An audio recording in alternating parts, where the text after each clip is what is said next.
हाय दोस्तों, चलो मिलकर हिंदी को सुपर फन बनाते हैं। नमस्ते बच्चों। तो बताओ, रेडी हो ना हिंदी की मस्ती के लिए? स्वागत है आपका हमारे YouTube चैनल सिंपल मैम की क्लास में। यहाँ हम हिंदी को इजी पीजी और धमाल मचाने वाले अंदाज में सीखेंगे। हमारी सुपर कूल सिंपल मैम के साथ आप सीखेंगे हिंदी के इंटरेस्टिंग पहलू, नए नए वर्ड्स और उनकी मजेदार स्टोरी। तो चलो हो जाओ पार्ट ऑफ इस मस्ती भरे सफर। हमारा आज का विषय है कक्षा तीसरी की हिंदी की पाठ्य पुस्तक रिमझिम का 8वां अध्याय, जिसका नाम है कब आऊं। इस कहानी में अवंती नाम का एक व्यक्ति होता है जो एक छोटी सी रंगाई की दुकान खोलता है। तो सभी गांववासियों को उसकी रंगाई बहुत अधिक पसंद आती है, लेकिन एक सेठ होता है जिसको बहुत अधिक ईर्ष्या होने लगती है। तो वो उसको मजा चखाने के लिए आता है। तो वह एक कपड़ा लेकर के आता है और उसे रंगने के लिए कहता है और पूछता है कि मैं इसे लेने के लिए कब आऊं। तो आइए, ये बहुत ही मजेदार कहानी है, इसके बारे में पढ़ते हैं। अध्याय 8, कब आऊं। अवंती ने एक छोटी सी रंगाई की दुकान खोली और गांव वासियों के लिए कपड़ा रंगना शुरू कर दिया। सब लोग उसकी रंगाई की प्रशंसा करने लगे।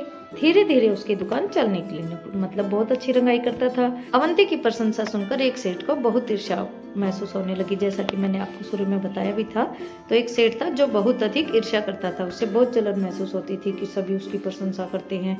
तो देखिए, इस तरह से सेठ आता है उसके पास और फिर दोनों के बीच में क्या बातचीत होती है, इसके बारे में हम विस्तार से पढ़ते हैं। अवंती को परेशान करने के लिए वह सेठ कपड़े का एक टुकड़ा लेकर अवंती की दुकान पर जा पहुंचा। दरवाजे के अंदर घुसते ही सेठ बुलंद आवाज में बोला, अवंती, जरा यह कपड़ा तो अच्छी तरह से रंग दो।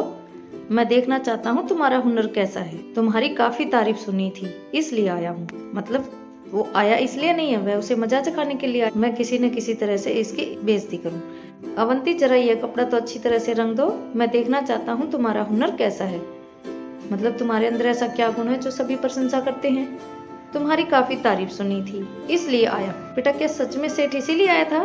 नहीं। Very good. अवंती ने सेठ जी से पूछा, सेठ जी, इस कपड़े को आप किस रंग में रंगवाना चाहते हैं?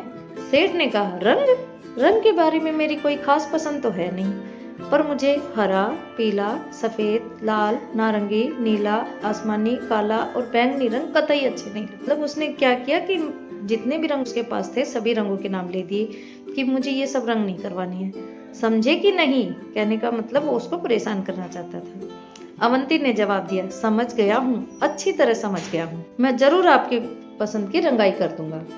अवंती ने सेठ का मंसूबा भांपते हुए उसके हाथ से कपड़े का टुकड़ा ले लिया।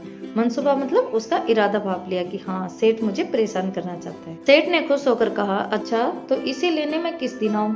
अवंती ने कपड़े को अलमारी में बंद करके उसमें ताला लगा दिया और सेठ से बोला, आप इसे लेने, देखिए बेटा ध्यान से सुनिए, जैसे उसने कई रंगों के नाम बताए थे इसी तरह से इसने बता दिए कि आप इसे लेने सोमवार, मंगलवार, बुधवार, बृहस्पतिवार, शुक्रवार, शनिवार और रविवार को छोड़कर किसी भी दिन आ सकते हैं। जैसे उसने कहा कि उन रंगों को छोड़ करके कोई भी रंग कर दीजिए, तो अवंती भी कम नहीं था। अवंती ने भी कहा कि ये सारे वार छोड़ करके आप किसी भी दिन आ जाइए। तो बताइए बच्चों, क्या इन वार को छोड़ करके कोई और वार होता है जो किसी दिन आएगा? तो वो कैसे भी नहीं आ सकता। सेठ समझ गया कि उसकी चाल उल्टी पड़ चुकी है, अतः भलाई धीरे से खिसक लेने में ही है। फिर सेठ ने दोबारा अवंती की दुकान में घुसने की हिम्मत नहीं की। समझ आए बच्चों कि जैसे को तैसा, मतलब कोई हमारे साथ अगर गलत करता है तो उसको उसी की भाषा में जवाब देना चाहिए। तो इस कहानी को किसने लिखा है? RS त्रिपाठी जी ने। वेरी गुड बेटा, आप सभी बच्चों को ये कहानी अच्छे से समझ आई होगी। सब्सक्राइब जरूर करना और घंटी का बटन भी दबा दो ताकि कोई भी वीडियो मिस ना हो। अगले वीडियो में मिलते हैं, तब तक मुस्कुराते रहो, सीखते रहो सिंपल मैम की क्लास के साथ। धन्यवाद।